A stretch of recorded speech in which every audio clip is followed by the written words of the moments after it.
यात्रा बेथलेहम की ओर। इस यात्रा में हम मिलने जा रहे चरवाहे।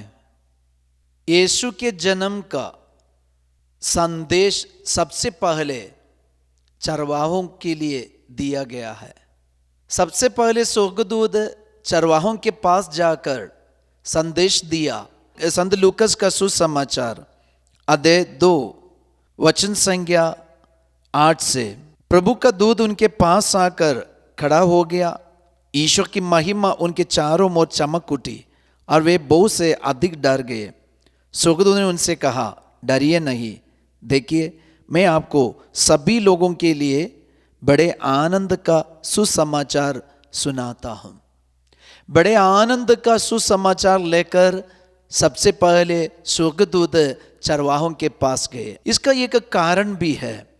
जब हम बाइबल पढ़ते, बाइबल के आधार पर ये चरवाहों को देखते हैं तो हमें पता चलेगा क्यों सबसे पहले स्वर्गदूत चरवाहों के पास भेजे गए। चरवाहों के बारे में कहा जाता है वे कभी अपने जीवन में एक स्थायी जगह पर नहीं रहते थे, हमेशा घूमते थे और रोज अपने जीविका चलाने के लिए रोजगार बनकर काम करते थे। और चरवाहों के बारे में कहा जाता है उनको समाज में इतना वैल्यू नहीं देते थे। एक कारण यही था, चरवाहा हमेशा उनको चोर मानते थे। इसलिए मानते थे अगर उनके झुंड में कोई भेड़ मर गए और नष्ट हो गए, किसी प्रकार का नुकसान हुए, तो ये चरवाहा दूसरे झुंड और दूसरे किसी के भेड़ों को चोरी करके लेके आते थे। इसलिए कोई उनको नहीं मानते थे। और यहूदियों के पुरोहित और शास्त्री लोग ये चरवाहों की गवाही कभी नहीं मानते थे, ये चोरी का और ऐसे डाकुओं का काम करने के कारण। तो समाज ने ये चरवाहों को एकदम समाज से निकाल दिए थे। समाज से तिरस्कार हुआ।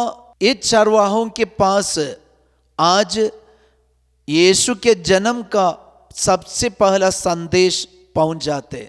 एक बात हम अपने मन में रखना अच्छा है, जिस झुंड को समाज ने तिरस्कार किया था वही झुंड में आज स्वर्ग यीशु के जन्म का संदेश लेकर सबसे पहले आते हैं। और चरवाहों के बारे में और एक बात है, ये चरवाहा हमेशा बहुत सारे चैलेंज को उनको सामना करना पड़ता है।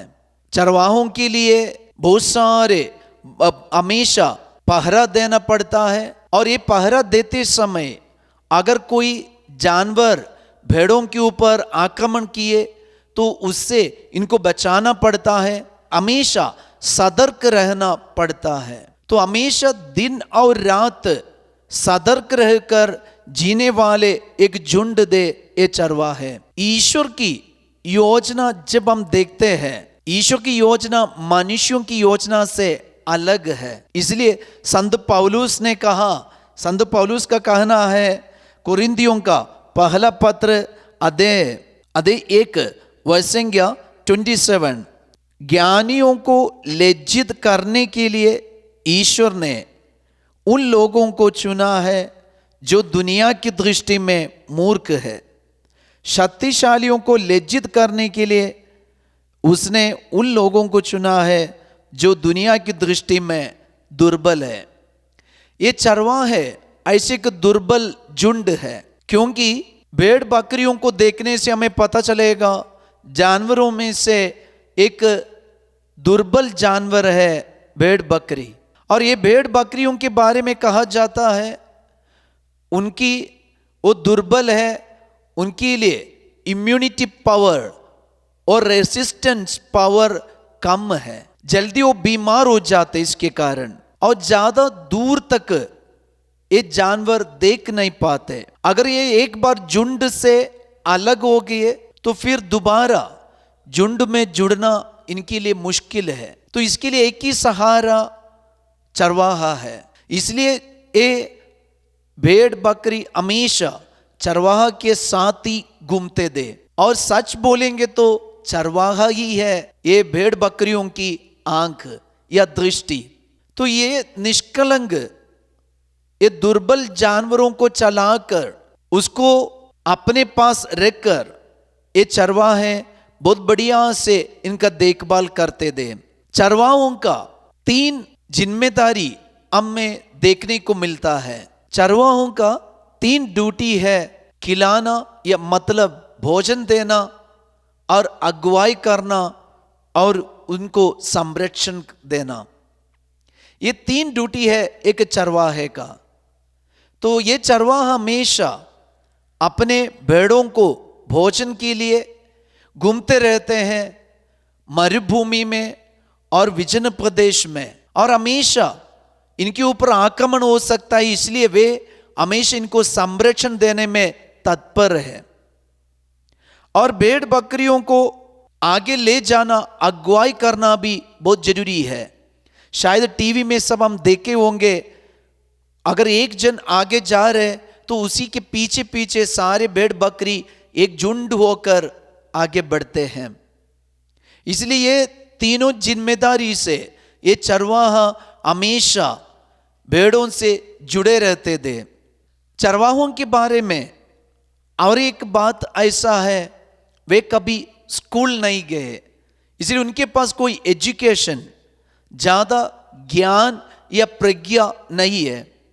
इसलिए सबसे पहले जब स्वर्गदूत चरवाहों के पास जाकर ये संदेश दिया, उनके मन में कोई डाउट नहीं थे और वे पुनः कोई सवाल नहीं उठाए। क्यों? राजाओं का राजा, संसार का मुक्तिदाता ऐसे एक चरनी में जन्म लिया।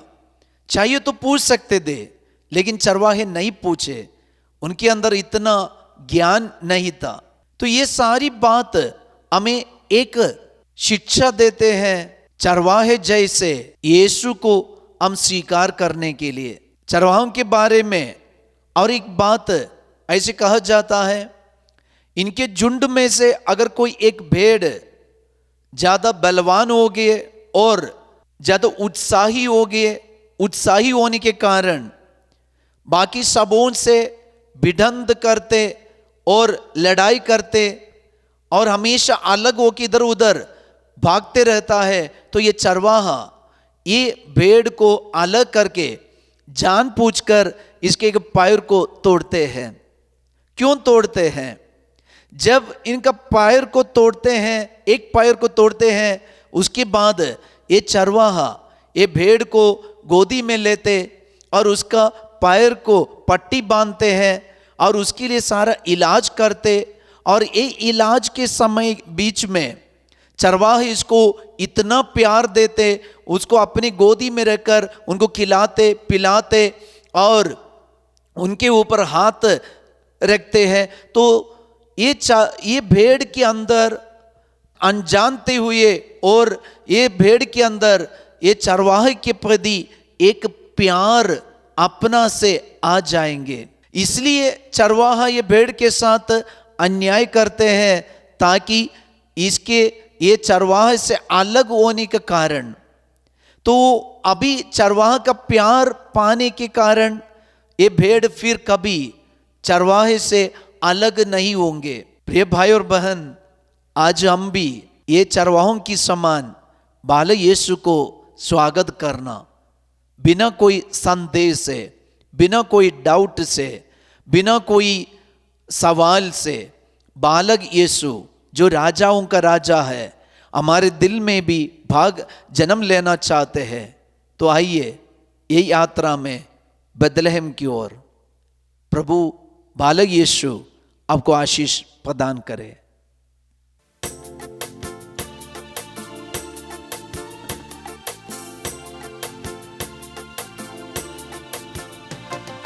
यीशु जन्म देना, मसीह जन्म देना रे जड़ के महीना। यीशु जन्म देना, मसीह जन्म देना रे जड़ के महीना। चला रे भैया बहन सभे यीशु के देख के जब रे। चला रे भैया बहन सभे यीशु के देख के जब रे चला रे भैया बहन सभे मसीह के देख के जब रे। प्यारे यीशु, आज आप ऐसे की शिक्षा हमने ग्रहण किया है। चरवाहों से हमने ये बात सीख लिया, बिना डर से भय से आपके पास आए, जैसे आपका संदेश सुना वे जल्दी आपके पास आए और आपकी आराधना की। प्यारे यीशु, जब हम आपके पास आना चाहते प्रभु, कई कारण से हम विमुख हो जाते, हम इतना उत्साह नहीं दिखाते।